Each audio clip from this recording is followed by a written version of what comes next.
Montreal is salivating at the opportunity presented in front of them as a recent big report from Frank Saravalli indicates that up to a quarter of the Buffalo Sabres roster, including some core players such as Alex Tuch and Owen Power, are unhappy with the direction of the organization and could very well be shown the door in the trade market. We have to dive into this recent report and a certain name that could very well fit Montreal. We have to dive into all of that, plus a big update on Ivan Demidov and the KHL Rookie of the Year, and despite a twist, we got some pretty good news. So all that coming up on this episode of Habs Digest. And let's just dive straight in to our boy Demidov here today, Jesse. Now, there was a bit of twist because this morning, all the reports were indicating that he lost the Rookie of the Year to Yegor Surin. And we were like, unbelievable. It's like politics at its finest, whatever. And that's what all the reports were saying. D'Amico himself said it, some of the top KHL accounts, news accounts. But no, they turned it around and Ivan did end up winning it, Jesse. And I mean, look, we got to give credit where credit is due to this guy. He absolutely deserved it. He did send in a video to accept the award. Maybe that's what changed their mind. But you know what? My big takeaway here is awesome that he had such a great season. We have the best prospect in the world right now. I mean, that's my biased opinion, but I don't think it's that far from the truth. And the dude just cares so much about being in Montreal. More videos every day surfacing of him training. So glad this didn't go to Surin. But Jesse, I'm also so glad that we don't have any questions about where his heart is moving forward. Now for the rest of his career, hopefully. There is justice in the universe, Josh. Like if this was going another way, the video is going another direction because we know that Ivan Demidov, he deserves his flowers. Breaking the rookie U20 scoring record, 49 points in 65 games. In fact, leading his entire squad in scoring as a rookie. I think it's only right that it's going to our boy, Ivan Demidov, for everything that he's had to put up with this year, Josh, like his perseverance and maybe his skills on the ice is factoring into this as well. But I think it's just such a great reward where like he was playing great hockey, but even when he wasn't getting out on the ice, the most inconsistently used player, even though being their best. Imagine that type of situation. Like for some of you love hockey but again, just to keep that good attitude throughout. I think it's just a good reward for a young man where he had these good habits. And when you're still kind of young and still in your formative years, nice to be rewarded for that. So obviously a very nice feather in his cap going forward. No surprise though, Josh. Like we see him out in Brossard, out on the ice, doing that work behind the scenes, which he does all the time. This is what allowed him to be the best rookie in the Continental Hockey League this year. The same thing that's going to allow him to really have success with the Montreal Canadiens. And we know that now his eyes are really set on getting that Calder and really continuing that tradition that I think we're going to see from Lane Hutson passing on. Yeah, I agree. And I mean, hey, just looking at the roster, I mean, look, I don't think that's going to be the line next year, him with Evans and Newhook. I think he'll probably be at least playing with someone like Line A, but this is just what Puckpedia has at the moment. But like, I'm so excited to see who he gets to play with, Jesse, and I know we'll expand on that in a minute, but I think the Calder, I mean, he's got to be a favorite. I mean, look, leave some love for our boy Yvonne down below. For you channel members, send your demigod emojis down there. And you know what, Jesse? I am so excited for Demidov. But you know what else I'm really excited about? The new fact that we are releasing post shows for certain shows. So if you're a channel member, get to take a look at our kind of chill, more relaxed post show conversation. Not every video, but a few times a week. All channel members will have access. Go check out yesterday's if you haven't already. Just want to put a little plug. There's just some extra content for you guys, some extra stuff that we like to record. Get a little bit of a behind the scenes look. But Jesse, we got to get into the big stuff today. This is like, I'm salivating at this. I saw this. I was like foaming at the mouth thinking about this from Buffalo. Look, I know there's some names that we want to talk about here.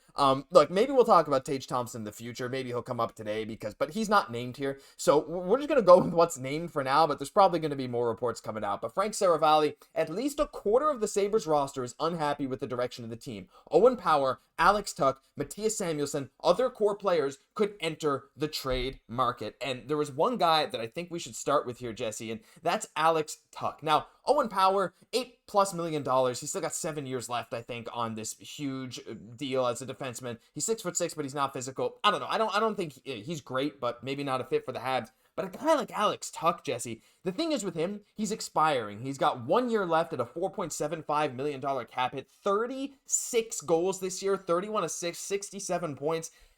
My thing with Alex Tuch, Jesse, you have to imagine there's going to be a bidding war ready for him. But if there's a player that just fits Montreal style, what we're looking for, big, physical, not a center, but takes a lot of faceoffs. He took 200 faceoffs in 82 games this year. So he's a guy that can definitely take them.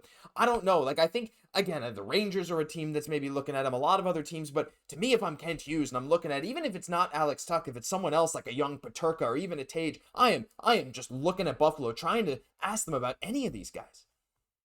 For sure, because this production we're seeing from him, that's on the third line in Buffalo. So there's potential here going forward. But of course, we know the bleeding continues in Buffalo. And this is why Kent Hughes wanted to really build the team from the ground up the right way. Because we see what happens. He makes some missteps, even though you have good draft picks. You miss the playoffs, 1 year turns into 2.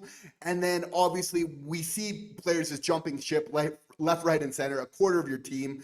Now, normally, Josh, I don't normally condone this type of behavior, but when it is the Buffalo Sabres, when it's been this many years, that you can get how maybe there is a certain frustration that kind of comes in. And again, with Kent Hughes, we know that the plan is to be patient and to really grow the team, but taking some cautionary tales from Buffalo, which shows you of when you get those draft picks, to also make those aggressive moves to make sure we're getting in the playoffs, to keep your players happy, to kind of get some sort of foundation to build upon. Because, I mean, that's the whole problem right now in Buffalo. They just have no idea where they're kind of going forward. And that's why players like an Alex Tuch is becoming potentially available. We know that there is the connection with Alex Tuch, with Luke Tuch, who's looking like he's a member of our organization, looking like he can probably get a spot on this fourth line in the Montreal Canadiens in the future. So there is a little bit of a connection. He might be looking to leave. You see in the Montreals, they're becoming a playoff team. There's a little bit of a family connection there as well. That being said, not still the center that we need. Sure. And I'm very careful, about giving contracts, especially because, his deal's going to be done next year. He's going to want to re-up, get some term there. Josh, for me, I'm very, very careful about how I would go about giving those contracts kind of going forward. I want to get that key player, that 2C. I don't mind giving that longer term deal, maybe a right-hand D. But after that, we need to get in a place where we're building around. We're not going full on Toronto where we're just getting a couple players and then build all around them. But it's kind of that sweet spot where you really want to have some of those core players and then start building around. So for me, even though the production is there, and I like the physical style play, the connections to the team, it's still just those contracts. I think we need to be really careful with even the cap going up. You can think you have so much money and start giving out these big long-term deals. For me, that's the one thing that's kind of stopping. I like our nucleus so much and I want to give them the deals and I just kind of want to build out from there. But I mean, if Tage Thompson does become available in this type of situation, it's one of the few players where the majority of the Habs fan base feels very comfortable about even doing a little bit of a slight overpay. And he could very much be a part of this conversation. He is very much a part of their core of their team. And you have to feel like he's not happy with what's going on in this situation.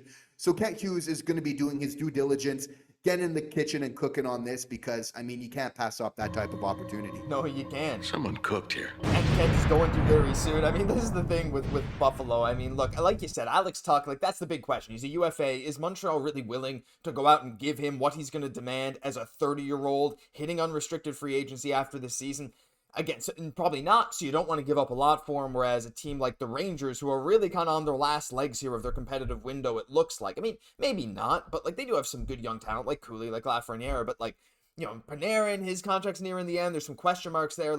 A team like that, more in their contention window, is going to be willing to give up more for a guy like Tuch, and maybe even willing to pay him longer term than Montreal. But like you said, I mean, Tage is the guy that comes to my mind as well. Not directly named as one of these guys that could be on the way out, but if Buffalo wants to go full rebuild mode and go all out on their young guys, Thompson's one of these guys that is a bit older. Now, he's locked up, Jesse, I think, for another 7 years, at $7.1 million. He'd come in at below all of our top line, and he's a 40-goal scorer, multi-time 40-goal scorer, had 47 goals just 2 years ago, 44 this year. Look, I'm loving what I'm seeing from the perspective of Montreal, who could go get someone from Buffalo, and I think you're very right. Don't want to make the same mistakes they did, but listen, we'd love to hear your thoughts. What do you think about Alex Tuch? Even a guy like Thompson? What about a JJ Peterka, who could very well be moved? Even their defensemen? We'd love to hear from you down below, but that'll do it for this episode of Habs Digest. If you enjoyed, leave a like, comment, subscribe to the channel. Thank you all for tuning in every single day. I'm Josh Gosse, my co-host, Jesse Poirier. We'll catch you in the next one.